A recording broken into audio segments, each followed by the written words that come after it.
From the blinder under the lights last week, and hopefully we've got another for you right now.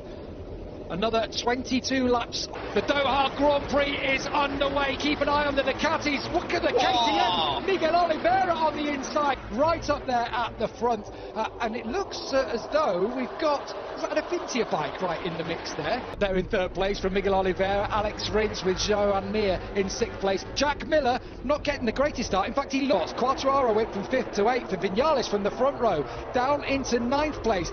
This was disaster time. I hear that in a race, but that's exactly what's going on now. Jorge Martin will be thinking, come on, just get past me, come past me, and then I'm going to stick. Aleix Espargaro in third is brilliant for the Aprilia. Suzuki's fourth and fifth. You know, if the Yamahas wanted to be, Jorge Martin has led his first lap in MotoGP. We're on board with Miguel Oliveira under pressure from Vinales. Yeah. Oh, this is going to be tight here, Gav. That was a lunge from Pecco Bagnaia, who got a terrible start. What went wrong? Vinales is being shuffled back. He's lost 7 places on this start. Oh, sorry. That was Quartararo had run it a little. Getting a little bit tight there. That was Bagnaia. Brad Binder's actually in the mix there as well. He's got today in the race for that medium front. They'll be kicking themselves thinking, hang on a minute, we've had 11 days around this track. Why is it taking us this long to really make the... Great job for his teammate here, Joan Zarco, isn't he? Zarco didn't want to lead. He said, when you follow, you just don't use the time. However, pretty quick. Yeah, 55.2 from Jorge Martin, with Alex Rins fastest on track, 55.1. I mean, what was it? Oh, here we go, look at front here. This is Aleix Espargaro going through on Zarco, and he's going to run it wide. The way his career has progressed, didn't spend too long in Moto2 either, did he, before moving up to MotoG when he eventually, I mean, he threatened to win on so many occasions in Moto3, never quite clicked for him until his championship winning year, when he picks up as he pulls away from his teammate Zarco, who in turn is under pressure from Rins. I was just thinking that, Gav, But he did say yesterday, as Rins has a think about going through on Zarco, he said, I'm not looking to win this race. That really was trying. Fantastic all weekend. He's made a step this weekend, stating the obvious, the man who sat on pole position, but in every session it wasn't just a... They're not able to manage this race from the front. It's gone wrong for the factory Ducati boys. Jack Miller said yesterday, the Pramac chase behind the Ducatis, you know they're going to have something late on. How many times do we say that about Vinales? The interesting thing for me... Who, if you think about his career really in MotoGP, he's had a lot of seasons now. How often have we seen him the race win last weekend? Here's Mir through on Oliveira. I think here's the danger man, isn't it? Definitely sat there in this kind of position, and here he comes right on cue through on Joan Zarco, and Zarco won't like to see Rins in front of him because he knows if... What he's hoping now, we can get in a little bit of draft and then use that Ducati power. Yes, he should be able to get past here. Yeah, this is where the turbo wings on the Ducati. It has done so many times. I was just holding my breath for a second as Fabio Quartararo trying to make sure he's stuck in front of the Yamaha of Quartararo. Yeah, after the race they checked the time and that's what they found. They discovered that on as far as the left. On the second row, we expect them to get past. Do they get blocked off or something? That was incredible. It was almost like he jumped the... If you're rolling just slightly. Remember Cal Crutchlow, Argentina? Yeah. One thing to note though, the KTM, like the Ducati, had... Back last week, weren't they? The 12th place is the best we've ever seen from a KTM here in Losail. That didn't take long if you think about it. No. Rins has only had half a lap in front of Zarco, and straight away, as expected, he's managed... Flowing sections, that's where the Suzuki starts to be on song, isn't it? Joan Mir in the 5th place, also to Fabio Quartararo now. The Yamahas, completely different race for them than a week ago. But tyre as well, so he sat there in 10th. I don't think he'll be panicking too much at this stage. No, between Martin and himself, 2.1 seconds. He's still down in 21st, lapping in the mid 155s, as many of them are. And look, Zarco again knew he needed to expect him, but it's hard not to. Then you get drawn into it.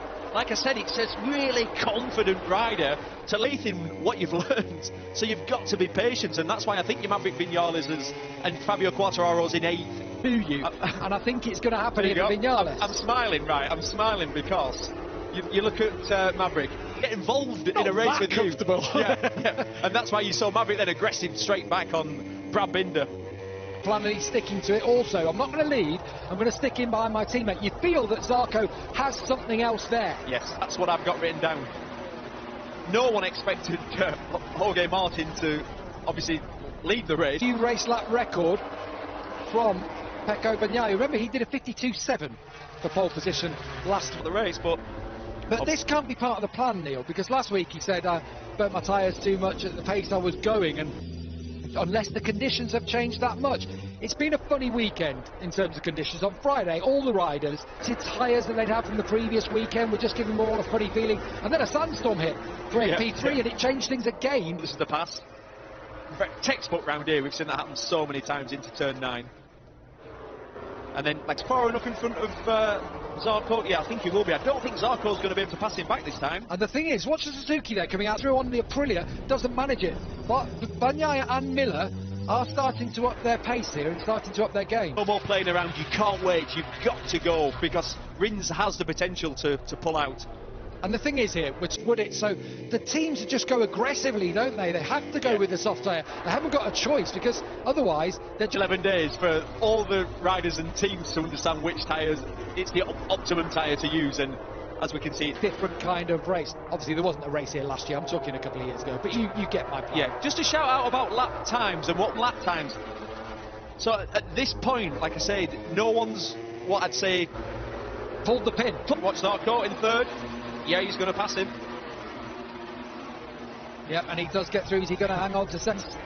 Sometimes people have said he's been a little bit rash. Sometimes, last week, people were saying that he wasn't passing people when he to risk something to go through on Martin while he had the chance. I know what you're saying, Gav, but we were talking out of the weekend, and he's great in a battle where Rins maybe he's just not quite as tough. I know what you're saying.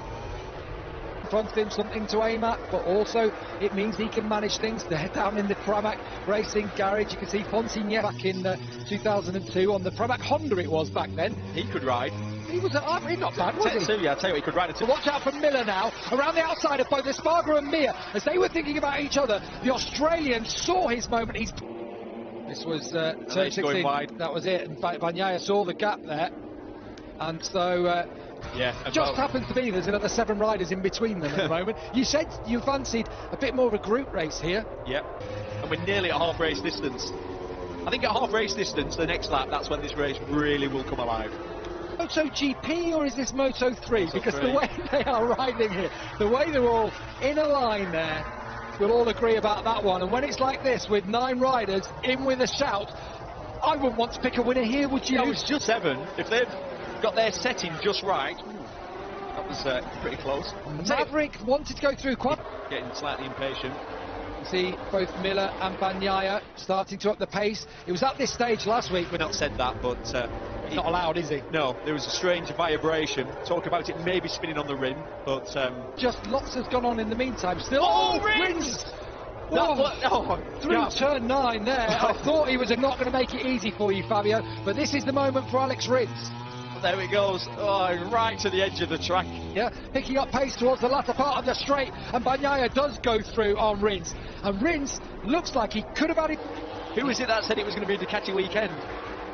Michael. Was it Michael? I looked across Michael smiling. It's Martin from Zarco, from Pecco Bagnaia now, who scored his first podium of the year in the opener. Flip since Valencia 2016. Missed the backflip. Touched Miller there. He really forced it. God, it's hard to pass. You end up on the dirty part of the track, not as much grip. I mean, that was naughty. Yeah, but it's that's exactly what Mir did last week. And they've collided. Mir and Miller have collided at the top of the screen, and Mir is pushed out wide. Like you said, it all started because of Alex Rins making a mistake out the last corner. Then Jack and Mir get back into each other. But they're like, come on, assistant in the mid-55s. Jorge Martin couldn't do this, could he? From the front, the way he's the pace, he's still going at the same pace. He's struggling to hang on to the bike. His right arm, like a balloon, his forearm. Ooh. Well, also we heard that, like I'm going to say body pump, not arm pump. The anxiety level just starts to build lap after lap. The stewards are saying, I mean, if you're on the outside of someone coming through a corner, the rider on the inside is going to move you out towards the edge of the track, isn't it? Yeah. In the first part, is he going to come under pressure from Mir? In the meantime, his teammate Alex Rins, really taking the pressure off.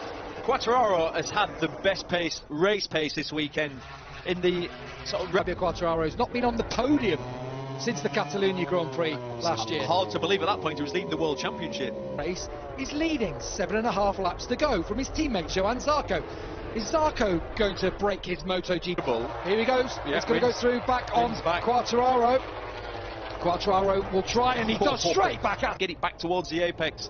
What I was going to say, Gav, if you're really comfortable, normally you would sit slightly closer to the right. Is On the straight, he can always close that gap, and he just likes to keep it there and feel like he can do it on the straight to just see. But Miller again closes the door, but he's back in front, and Joan Mir behind. 0.5 of a second faster than the race leader. And remember what happened last weekend? Paul came through, it was fantastic in the end. The rookie down in 19th. Yeah. And Bastianini is now only 2.8 seconds behind the leader. I think Polish tracks, he's only been able to come here to Qatar as Vinales again tries to go through on his old pal, Jack Miller. Still Jorge Martin in front, that can overheat your tyres, so maybe he's controlling that gap. Fabio Quartararo fancies it now. This is the stage. Bagnaia is going to come through on him. He's back in front into third place, and Jack Miller now attacking Rins. This is a team. He drops in behind Frankie Morbidelli, who we've not mentioned at all. Last year's runner-up in the championship, down in 12th. Stick-offs down the straight. Yeah, Mir's still not got over that, actually. He's sat behind Aleix Espargaro in 9th place. Then... Oh, he got that. He was just running in behind Zarco, wasn't he? And 1, 2, 3. We've been talking all the way through, like, well, clearly Martin's not going to win. There we are. I'm pleased to see that. No further action between back to some of the riders who had their second race on pole position. Casey Stoner here, 2006. It's the Doha Grand Prix. Jack Miller is attacking now. Fabio Quartararo is going to sit him up in turn 1. Quartararo is going to try and come back under pocket still. They all line up behind Miller, but still the two Pramac bikes out front. And now has Zarco got something? Has been up towards turn 6 now. Maverick Vinales in behind Jack Miller. Rins in his wake still. It's me too. I'm looking at the time. Here comes Quartararo on Zarco now. Zarco, that gap to Horse. That's incredible. Wow! Oh, Fabio Quartararo carried so much speed through turn 2. Here we go. Jorge Martin. He's going to come past, and Zarco's going to try and come through on his countryman too. Do it. Here we go. It has to be. Through. Well, the pace he's got more tyre up there, and Jorge Martin. Maverick can see his teammate at the front now, and he knows what's going to happen. Jack Miller in behind Maverick Vinales also.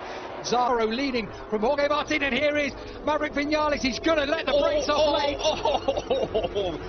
But Vinales is going to hold on through this sector. Jorge Martin, brave race from him, but you feel now that Vinales is going to have... Incredible. Bagnaia is back in front now of Aleix Espargaro and behind Mir. Sorry, Gab. That was the biggest gap we have had at any stage in this race. We've had 19 laps, still 3 to go, and Jorge Martin. With 2.25 laps to go, we had a close top 10 last time. They were covered by less than 10 seconds at MotoGP. And don't tell me that we're not having some of the best racing ever. Fabio Quartararo is lead on Maverick Vinales, and Miller and Bagnaia have just dropped back, haven't they? Something's happened there that we didn't quite see. Track limits, Maverick's dashboard. Pecco Bagnaia tries to have a look at Jack. I'm not sure that Miller has anything here now. Well, I'm almost certain. It was that mistake, wasn't it, in the final corner? He tried to ride around the outside of Zarco. It's a strange move. You're never going to get around the outside. Oh, you're going to not really look at that. He's got left standing. Martin makes up a 10th in that last sector. And it's as they went past him at crucial moments, and he's had to fight his way back, but he's still there. Yeah. Joan Mir, meanwhile, down in 9th. So Rins... Someone being in front of you, it takes you a lap just to settle in when you've been past. I think he's managed to calm himself down now, and he's going down on Fabio Quartararo. It was 0.6 across the line. It was 0.5 in 0.58 in the first sector. Now, I think I've got a feeling. Oh, Martin's going for the old win it to bin it. Like, really? He's not thinking, it'll be just great to go. Can't stick with Zarco. Too little too late, is it, perhaps, for Vinales? Who knows what's going to happen here? Has Zarco got something? And it certainly has been. It's another Yamaha out front, and Fabio Quartararo pulls out again, pulling out on the strange part of the twos. The podium could be for the Pramac boys, because Rins is past Vinales. Yeah, Vinales made a mistake into turn 1. Last week, he came across the line in 5th place. Wait, what was that? I'm not sure what that is. That's a wing of something, of someone's bike. Oh, the atmosphere in that garage is fantastic. He's going to go for it on the penultimate corner. He's lined it up so many times, hasn't he? Takes the victory in Doha. Vinales last week, this week Quartararo. From Zarco in second, brilliant from Jorge. That is incredible. Well, that's the closest ever top 15. Down to Stefan Bradl. Miguel Oliveira, 8.9, popular rider. He is. You see all the Petronas team. There's Mark Elder down there, who's... characteristics of the bike.